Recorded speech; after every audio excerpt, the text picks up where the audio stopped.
How's it going, everyone? Coach Adam here from Restore Physical Therapy and Fire for Effect Athletics to talk to you today about fitness progression planning, helping you be able to achieve your physical fitness goals, and in a most efficient and effective manner possible.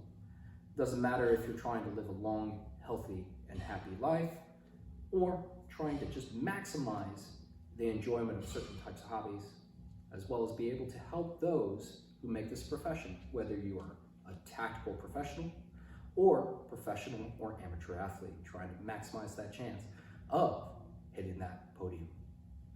With that in mind, first thing we're going to talk about, of course, is setting our goals, right? We want to make sure that the goals are specific to us and what we're trying to achieve. If we have a widespread array of different types of goals that we're trying to achieve, it's going to reduce the likelihood of us succeeding at each and every one of those goals.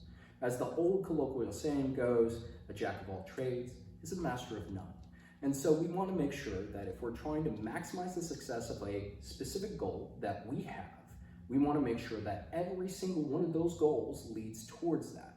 And so if I have my primary goal, I then have secondary and tertiary goals that support that primary goal.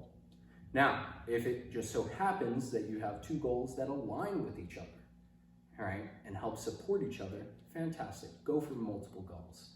But just keep in mind again, usually we are trying to think about one specific in mind to help increase our chances of making those dreams a reality. So with that in mind, we get then to understanding the size of those endeavors or specific goal in mind.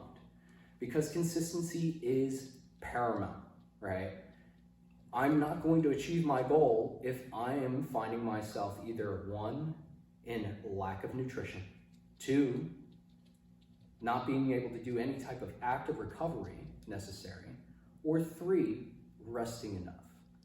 If I don't have those three, right, in balance, it doesn't matter how much I train, I'm never going to be able to achieve those goals. And so we want to think, especially in the size and the consistency of which, we want to keep all four of those big topics in mind that are going to help us achieve it. And so the size of your endeavor is something to keep in mind. It doesn't matter if I'm trying to rehabilitate myself from, say, decades worth of a pre-existing condition, or I'm trying to achieve an Ironman, right? How I work towards that goal is going to matter. And the size of it is also something I have to keep in perspective, because I can't expect to get those goals and results instantaneously. So developing out your plan then comes into play. This could be either you learning and studying yourself, doing your own research in order to be able to develop out that plan, or reaching out to a professional like myself, or any of the other coaches that we have at Fire for Effect Athletics to help you be able to really map out the plan that it would take for you to get there, the steps that it's going to be necessary for you to achieve success. With developing your plan comes the limitations with that, because you will factor the obligations that you have, because life tends to be messy, and as we get older, as we age, we collect more responsibilities, right? And so I want to make sure that if I have a lofty goal or endeavor that I am trying to achieve, that it is not going to be limited by certain obligations or conflicting habits that I may have. It does not matter if they're positive or negative. From a third-person neutral perspective, if you enjoy traveling, that's all well and good. But there's a higher likelihood that you're not going to be a world championship Ironman athlete, endurance athlete, because of which those things take a lot of time in order to achieve them.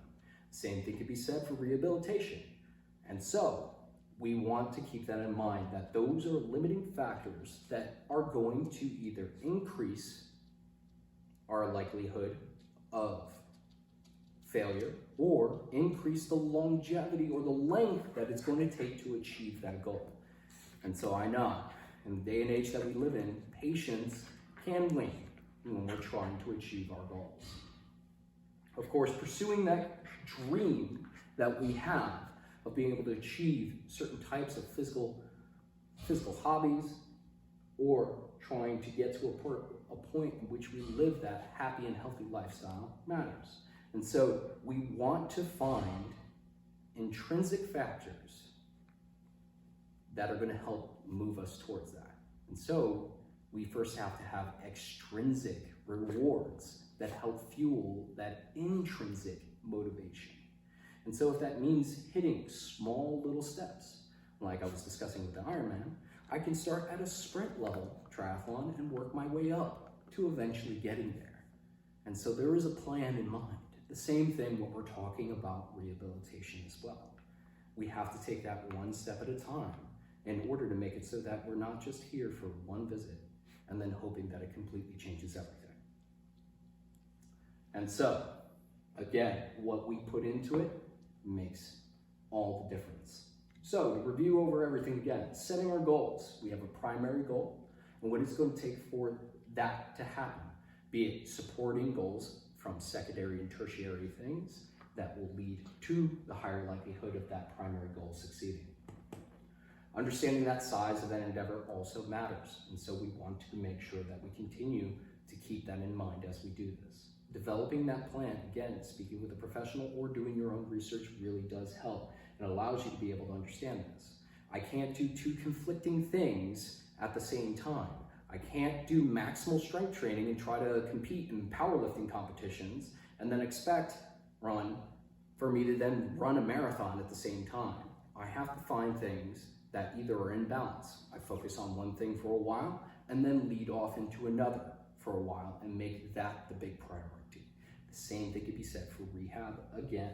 And that, again, goes into those limitations. Does that mean that I have to think about the conflicting habits that I have that work against the goal that I'm trying to achieve?